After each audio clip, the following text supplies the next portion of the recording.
Introducing your first fight for the evening, to be contested under junior amateur rules in the super bantamweight division with an upper weight limit of 56 kilograms. Introducing to you first, fighting out of the blue corner, representing Team Lewis. She comes to us with a record of 1 win and 0 losses. Please help me in welcoming Paris Lewis!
And introducing her opponent, fighting out of the red corner, representing Brothers Combat Institute. She also comes to us with a record of a single win and 0 losses. Please welcome Madison Krause!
And when the action begins, your referee in charge is Nicholas Radley.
Alright, our first fight of this evening's action, a junior amateur super bantamweight fight with an upper limit of 56 kgs. We have in the red corner, fighting out of Brothers Combat Institute, coached by Saul Scrobelard, Madison Krause. And in the blue corner, representing Team Lewis, coached by Clint Walters, Paris Lewis. Carl Madison walking out to Sandstorm there. It reminded me of my very first rave at the party in primary school once upon a time. Couldn't help but move my feet a little bit. All I got there was the flashing lights in my eyes. A little bit of convulsion, pre-fight convulsion, setting me up, blinding lights, a little bit of The Weekend. I wonder if the the contrasting walkout songs will mean anything for the approach to this fight this evening or this afternoon, but we'll see. Yeah, often the music you choose is representative of your personality perhaps, and yeah, maybe some of the girls, you know, or even the guys will pick some really high-paced music just to get themselves riled up. Some people prefer some calmer music, maybe some intense rock, whatever gets them fired up and ready to go. Of course, both of these fighters sitting at 1-0 this evening, so a really nice matchup there from Crew Nick Bradley. And Paris, of course, the first of the Lewis family this evening. 2 of the 3 fights still going ahead, right? Yeah, so we have Paris, who's coached by her parents, as well as Clint Walters, Clint, coming out of Durban all the way down to Cape Town for this fight. I mean, the guys from BCI also coming down from George, so these are 2 starting up the fight with out-of-towners, ready to kick off some Cape Town Muay Thai action here for us. Yeah, that's a good point. I didn't realize that they've traveled down to Cape Town to throw down, so let's see where this fight takes us this evening. The first of 12 bouts? First of 12 for the evening. We also see this being a junior amateur bout. They're wearing the protective headgear as well as the body armor, and then of course have shin pads and elbow pads as well. I might have to hide away from Source there because I told him the next time he's in Cape Town I'll give him some more of those homemade shortbread biscuits. I didn't have time to make it, or well, make it inverted commas, so you just need to hide me away from him for now. Wherever there's a biscuit involved, Source will find you. So there's nothing, you can't hide from the biscuit man, the biscuit hunter man.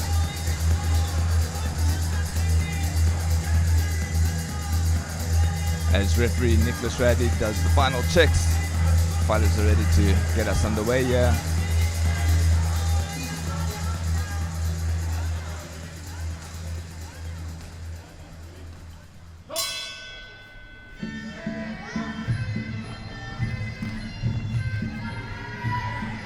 Both girls come out firing.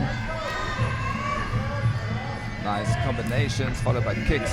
Always good to see. I mean, only in their second fights, but you know, you're going to have a lot of rushing and sometimes throwing a little bit wildly, but at least they know to follow up their combinations. And nice in the clinch there, some knees from Paris as well. Nice big teep. Should maybe be using that range or that reach a little bit better. She takes a tumble. Both girls head down to the floor. Big 2-1 combination there from Paris. Stumbled Madison a bit. Some good knees as well there from Paris in the exchange. You know, Carl, it always takes me a while to warm up in the first fight or two. I kind of look at it and forget that I have to say something because I'm just part of the audience watching these fights. I think once you've seen a few combinations land, you sort of absorb that and you're like, oh, well, that was pretty good. Maybe I should say something about it. Exactly. I'm not just here to watch, right? And I'm certainly not here to carry you.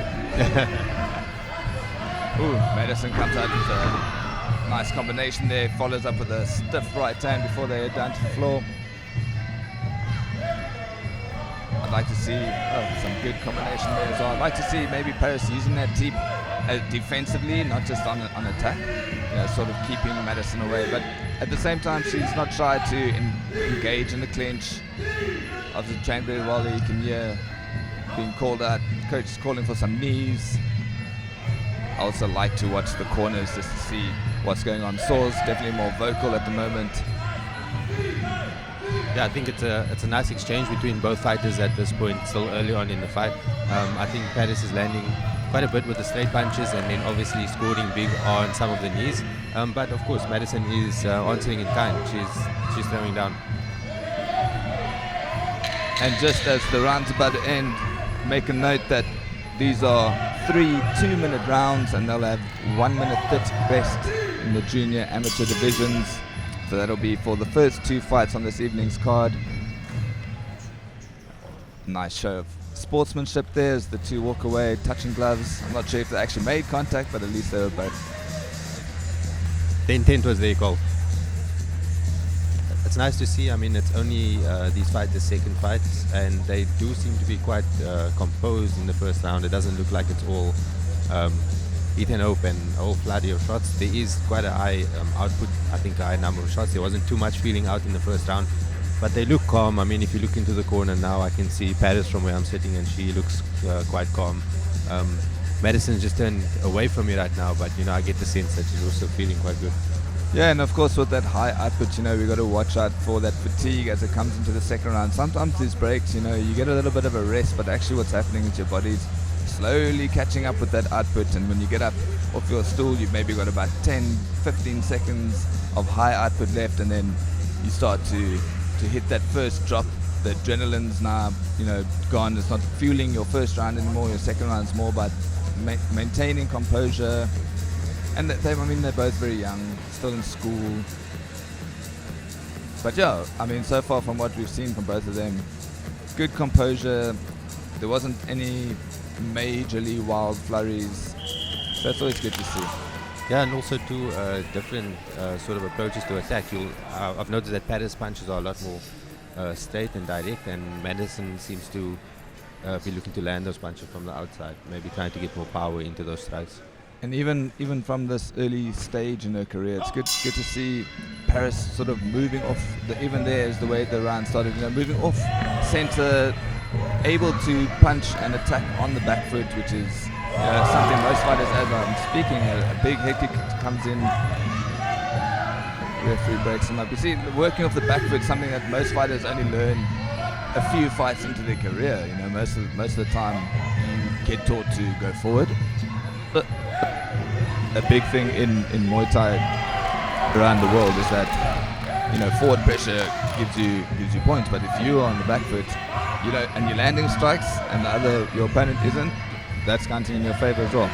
100%. I think that's a good point you make there, Paul. A lot of fighters have many fights and they still move straight back against the ropes, or they don't angle out and start to use some of that counter strikes, and it's definitely nice to see it happening at this age already. And also just being able to strike while you're moving backwards. That's something that a lot of fighters don't do. Their style is obviously based either on pressure or movement. A lot of fighters don't like to do both.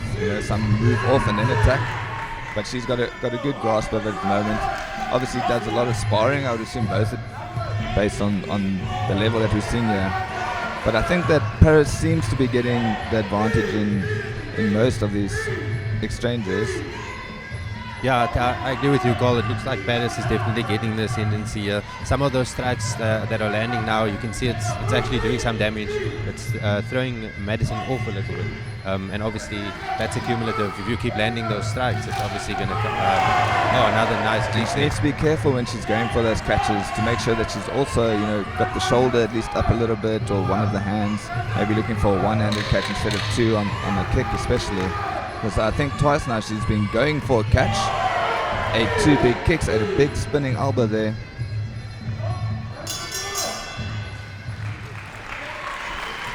Yeah, great work from both these girls.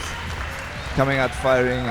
I wouldn't say that Madison's out for the counter set. She's definitely on the back foot compared to the type of work that we've seen from Paris, but still definitely in it, still game, still throwing nice hard strikes, which is great to see at the end of the second round.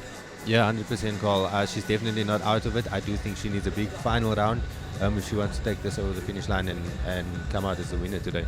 Paris had a very good second round, landing significant strikes, and as you know, that counts a lot for the story that the fight is telling. You can also see Coach Sorge Scribbler basically climbing right through the ropes there, telling her, I think it looks like he's been telling her to put pressure on, and looks like Clint's telling Paris maybe to actually stepping off the back foot, load up for big right. That's what it looked like you're showing her there.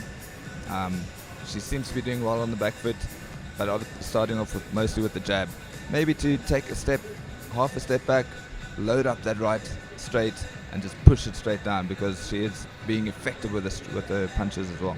100% when Madison is putting on the pressure and landing those strikes, she is throwing strikes and almost turning her head sideways and opening up the face for the counter attack. So yeah, stepping back and loading up on the right straight through the middle could be very effective. Alright, final round for these two young ladies.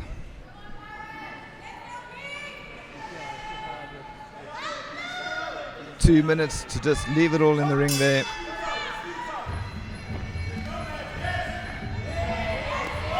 Ooh, nice flurry, finishing with a big body kick. I think Paris is just definitely come out with some intent here to try and put a real exclamation mark on this fight in the third round. Yeah, the strikes, they definitely seem to be landing harder or affecting Madison a bit more, because she's not committing the same way to her strikes when she's throwing those on Paris at the moment. So she needs to throw that strikes to the face there. Crowd reacts, responds in kind. Another one going for a big switch. She's obviously very well trained. I mean, only a second fight to be throwing these kind of techniques. And you know, not just that, to be controlling your breathing and have the energy to throw these strikes in the fight. It's always easy to do it on a bag, but a very different story in the ring. Yeah, and to have the confidence. I mean, she's obviously, it's something that she's worked, or at least she has that flow state about her that if it's something she hasn't done in sparring or in fighting, it's come in a form of like a natural exertion. I think what Madison needs to do here is just firstly keep her hands up as she's coming in. 100%. Slip on the inside, because she does seem to be getting out-punched on the outside. Get on the inside, go for the clinch, maybe look for a sweep. I don't see her maybe coming in with any big punches, but if she does, she's going to have to go first, get close, and then work away as she gets teeped off there. Good work there from Paris. That's a wonderfully timed teep there as she was throwing the kick. I think initially Madison was landing the leg kicks, but you know, every time she hit those leg kicks, she was getting hit, and now she's moved away from those leg kicks, which actually was scoring her some points in the earlier rounds of the fight. It's also just a bit of fatigue, and I think, you know, both of them, as you said, only in their second fights ever. So when your opponent's throwing flurries like that, it's really flustering you, and this is the third tired. But let's see what the judges have to say about that.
All right, ladies and gents, let's get a big round of applause for these girls who put on an impressive fight for us here this evening. We have it, as the fight went to the judges' scorecards, we have a decision from them. It's a unanimous one, with your winner from the blue corner,